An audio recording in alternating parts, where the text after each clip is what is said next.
नमस्कार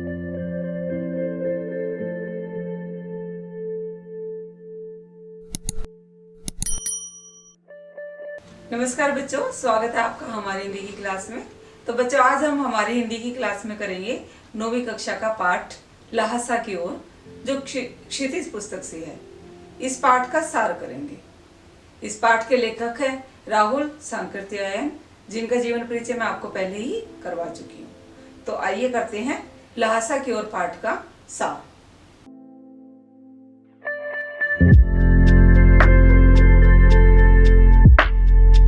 तो आइए शुरू करते हैं पाठ का सार। पाठ का नाम है लहासा की ओर, जैसे कि मैंने ऊपर लिखा हुआ है। तो सबसे पहले मैं बताऊंगी इस पाठ की विधा क्या है। ये पाठ की विधा है यात्रा वृत्त। राहुल सांकृत्यायन जी जब तिब्बत यात्रा के लिए गए थे पहली बार, तो उन्होंने उस घटना का यहाँ पर वर्णन किया है कि किस प्रकार यात्रा करते समय कैसे कैसे वो गए और क्या क्या परेशानियां, क्या क्या समस्या उनके साथ आई, उसके यात्रा का वर्णन इसमें किया है। तो इस पाठ की विधा हुई यात्रा वृत्त। तो आइए शुरू करते हैं। ये पाठ लहासा की ओर राहुल सांकृत्यायन जी ने लिखा है। ये तब की बात है जब राहुल सांकृत्यायन जी 1929-30 के आसपास पहली बार तिब्बत यात्रा के लिए गए थे। तिब्बत यात्रा के लिए जब वो गए थे, तब उसी का उन्होंने वर्णन किया है इस पाठ के माध्यम से। उस वक्त राहुल जी गए थे जो तिब्बत की राजधानी है लहासा के मार्ग से होते हुए वो तिब्बत गए थे। वहां पर उस समय जो एक रास्ता था फरी कलिंगपोंग, वो खुला हुआ नहीं था। तो उस रास्ते से लहासा के जो तिब्बत की राजधानी है, उस रास्ते से जाना पड़ता था। उस समय भारत वालों को तिब्बत जाने की अनुमति भी नहीं होती थी। तो जो हमारे लेखक हैं वो क्या एक भिखमंगे के वेश में गए थे, ताकि उनको कोई रोके ना। एक भिखमंगे का वेश बनाकर वो उस रास्ते से गए थे। वही रास्ता उस वक्त एक व्यवसायिक मार्ग भी माना जाता था। भारत की जो भी वस्तुएं तिब्बत जाती थी, तो वो नेपाल के रास्ते से होती हुई जाती थी, उधर से ही आती थी। तो वहीं पर चीन की जो पलटन होती थी, वो भी सेना वहीं पर रहते थे, और जो किले और दुर्ग बने हुए थे उनमें से सेना रहती थी चीन की। कुछ दुर्ग गिर गए थे, तो वहां पर किसानों ने रहना शुरू कर दिया था।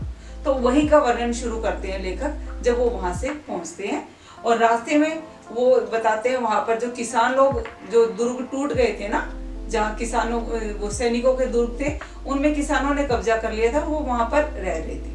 तो वहां के लोगों के बारे में बताते हैं, वहां की संस्कृति के बारे में बताते हैं कि वहां के लोग बहुत अच्छे थे, वो सबकी सहायता करते थे। और वहां की जो तिब्बत की महिलाएं थी वो पर्दा नहीं करती थी। हमारे यहाँ तो देखो पर्दा प्रथा है, लेकिन तिब्बत की महिलाएं पर्दा नहीं करती थी। जो आने जाने वाले लोग थे, मुसाफिर होते थे, उनकी सहायता भी करती थी। हाँ, भिखमंगों को तो थोड़ा सा वो इस बात के लिए अनुमति नहीं देते थे कि वो उनके घरों में आए, ना ही उनको आश्रय देते थे, क्योंकि उनको चोरी का और डकैती का डर बना रहता था। वरना कोई भी अगर घूमने जाता था तो वो किसी को भी चाय बनाकर दे देती थी। अगर कोई व्यक्ति चाहता अपना सामान लेके जाए और उनको कह देता ना कि हमारे लिए चाय बना दो, तो वो चाय बना के दे देती थी। अगर कोई खुद बनाना चाहे तो वो रसोई भी सौंप देती थी, ठीक है आप रसोई में आइए और चाय बना लीजिए। तो वहां के लोग बहुत अच्छे थे। तो यहीं से लेखक ने यात्रा शुरू की, और वो पहुंचे जो डांडा थोंगला एक गांव है, उससे पहले वाले गांव में पहुंचे, वहां पर ठहरे। वहां उनका जानकार था, एक सुमति नाम का एक व्यक्ति था, वो उनका जानकार था। उनको उन्होंने साथ लिया और उनके साथ ही उन्होंने यात्रा की। जो सुमति था वो वहां का स्थानीय युवक था, स्थानीय व्यक्ति था, उसको वहां के लोग जानते थे। तो सुमति के कारण लेखक को रहने के लिए अच्छी जगह मिल जाती है।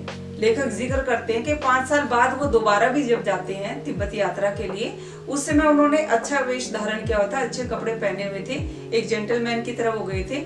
लेकिन उनको वहां रहने के लिए अच्छी जगह नहीं मिल पाई। वजह कि उनको वहां कोई जानता नहीं था। वह पहली बार जब गए थे तब तो सुमति था उनके साथ, सुमति की वजह से सब लोगों ने उनको आश्रय दिया।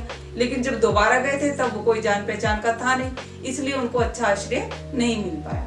आपके अभ्यास में भी एक प्रश्न आ गई है कि दोबारा लेखक को अच्छा आश्रय क्यों नहीं मिला, तो वो यही कारण आप बताओगे कि पहली बार सुमति की वजह से उनको रहने के लिए अच्छी जगह मिली थी, लेकिन दूसरी बार जब गए तब कोई जान पहचान का कोई नहीं था, इसलिए उनको अच्छी जगह रहने के लिए नहीं मिल पाई थी।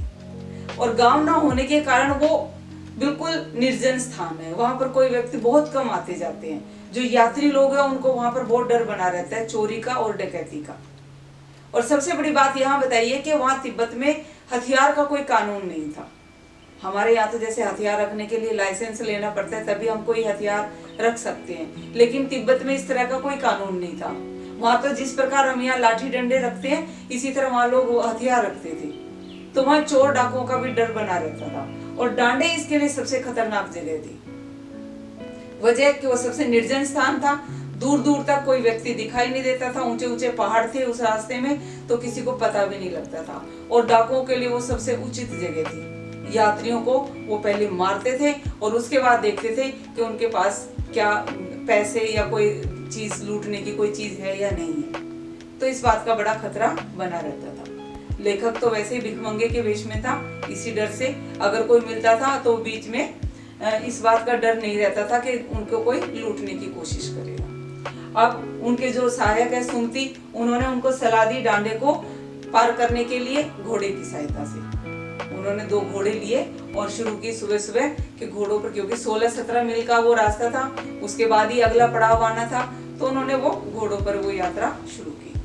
लेखक और उनका जो सहायक है सुमति, वो दोनों घोड़े लेते हैं और वहां से चढ़ाई करना शुरू कर देते हैं। चढ़ाई कम थी, उतराई ज्यादा थी, बीच में चढ़ाई आ रही थी फिर उतराई आ रही थी। अब लेखक और सुमति के साथ साथ और भी बहुत से लोग थे जो घोड़ों पर जा रहे थे।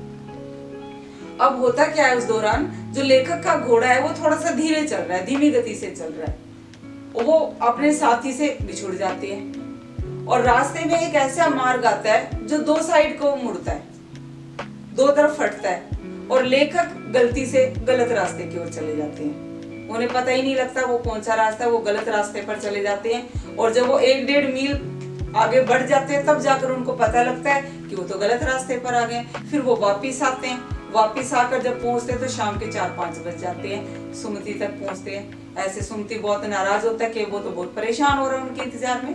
फिर वो उनको समझाते हैं कि घोड़ा था, उसकी गति बहुत धीमी थी और उसको कह के शांत करते हैं। दोनों वहां पहुंचते हैं, शाम को चाय सत्तू लेते हैं, रात को थुप्पा पीते हैं और फिर वहां से आगे बढ़ लेते हैं। उसके बाद अगले दिन पहुंचते हैं, तिंगरी नामक के जो समतल मैदान है वहां पर पहुंच जाते हैं। ये जो तिंगरी स्थान है, समतल मैदान है, तो चारों तरफ से पहाड़ियों से घिरा हुआ था। वो एक टापू सा लग रहा था और बीच में एक पहाड़ी थी, उसका नाम था तिंगरी समाधि गिरी। ये उनका एक पहाड़ी थी बीच में, वहां पर जो पवित्र जगह थी, वहां वो जाते हैं, वहां पर मिलते हैं। तो इनके जानकार है शेखर, उनके पास भी जाते हैं, वो अंत तक पहुंचते हैं और फिर बीच में बताते हैं कि जो वहां की जमीन थी वो जागीरदारों के हाथ में थी, मठों के अधीन थी। जमीन को जब यात्रा करते करते बताते जाता है सुमति कि जो वहां की जमीन थी वो जागीरदारों में बटी हुई थी, जो मठों के अधीन थी। जागीरदार क्या करते थे, जो भिक्षु होते थे उनको देखरेख के लिए भेज देते थे। तो भिक्षु भी राजा से कम नहीं होते थे, क्योंकि उनके अधीन काम होता था, वो देखरेख करते थे। और जो मजदूर थे वो उनको बिना पैसे के ही मिल जाते थे, बेगार में ही मजदूर मिल जाते थे, उनको पैसे देने की आवश्यकता नहीं पड़ती थी। जब वो वहां तक पहुंचते हैं तो जो सुमति है वो जानकार है वहीं का, उसके बहुत से यजमान रहते हैं। तो वो लेखक से कहता है कि मैं अपने यजमानों से मिल आता हूँ, क्योंकि वो क्या पशुओं के गंडे वगैरह बांटता था। वहां के लोग क्या थे, पशुओं के लिए धागा, जिस तरह हम धागा बोलते हैं उनको गंडा बोल रहे हैं, वो बांटते थे। तो लेखक ने उस वक्त मना कर दिया कि अभी आप मुझे छोड़कर मत जाओ, क्योंकि उसके जानकार बहुत थे, वो जाता तो वो काफी देर लगा देता। लेकिन उसने इतना तो कह दिया लेखक ने उनको कि आप इस गांव के जो आपके यजमान है उनसे मिल सकते हो, उनसे आप मिलाओ। तो सुमति वहां नहीं जाता है और उनके साथ आगे बढ़ जाते हैं। तो शेखर जो एक भिक्षु है, वो भी मतलब जागीरदारों के साथ, जागीरदार ने उनको काम दिया हुआ है खेतों की देखरेख का, तो वो भी एक बहुत अच्छा व्यक्ति है। सुमति जब लेखक को उनके पास लेकर जाता है तो लेखक एक भिखमंगे के वेश में होता है, हालांकि फिर भी जो शेखर वो उनसे बहुत अच्छे से मिलता है, बहुत प्रेम से मिलता है और उनके अपने वहां लेके जाते हैं। मंदिर में ठहरने का स्थान किया है, मठ होते हैं, तो वहां जाते हैं तो वहां बहुत सारी पुस्तकें होती है। कंजूर पुस्तकों का नाम आया है, जिसमें बुद्ध वचन अनुवाद बोला है। बुद्ध जो, क्योंकि लेखक ने तो बौद्ध धर्म अपना लिया था ना, तो लेखक तो यात्रा ही कर रहे थे, तो उस पुस्तक में बुद्धों के जो वचन थे उनका अनुवाद किया था। वहां जाकर तो लेखक बहुत खुश होते हैं। वहां पर 103 पोथियां होती है कंजूर की, और एक पोथी का वजन 15 किलोग्राम था। वहां जाकर लेखक उन पोथियों को पढ़ने में व्यस्त हो जाते हैं और सुमति को कहते हैं कि अब आप अपने यजमानों से मिलने के लिए जा सकती हैं। तो जो सुमति है वो अपने यजमानों से मिलने के लिए चला जाता है, और लेखक को फुर्सत ही नहीं है पोथियां पढ़ने में, क्योंकि 103 पोथियां बहुत मोटी मोटी थी और बहुत अच्छे कागज पर लिखी हुई थी वो पोथियां, और एक पोथी का वजन 15-15 किलो था। तो लेखक को 3 दिन तक फुर्सत ही नहीं मिलती है उन पोथियों से। तब तक सुमति भी अपने यजमानों से मिलकर आ जाता है और फिर वो अपनी यात्रा के लिए आगे बढ़ जाते हैं। तो लेखक ने इस पाठ में इसी यात्रा का वर्णन किया है जो तिब्बत की यात्रा के लिए गए हैं। इस प्रकार हमारा ये पाठ पूरा हो जाता है। तो ये तो था हमारा ल्हासा की ओर पाठ का सार। बहुत ही आसान और छोटा ही पाठ है। इसमें लेखक ने सिर्फ अपनी उस यात्रा का वर्णन किया है जब वो पहली बार वहां गए थे यात्रा के लिए। उन्होंने उसके बारे में बताया कि किस प्रकार वहाँ के लोगों की संस्कृति थी, वहाँ के लोगों के विचार थे, उसके बारे में उन्होंने बताया। कैसे उनके समस्याएं आई, किस प्रकार उन्होंने यात्रा की, वो सारा उन्होंने इस पाठ में बताया। आशा करती हूँ आपको समझ में आ गया होगा। अगर समझ में आ गया है तो वीडियो को लाइक और कमेंट करके बताइए और हमारे चैनल को सब्सक्राइब कीजिए। धन्यवाद।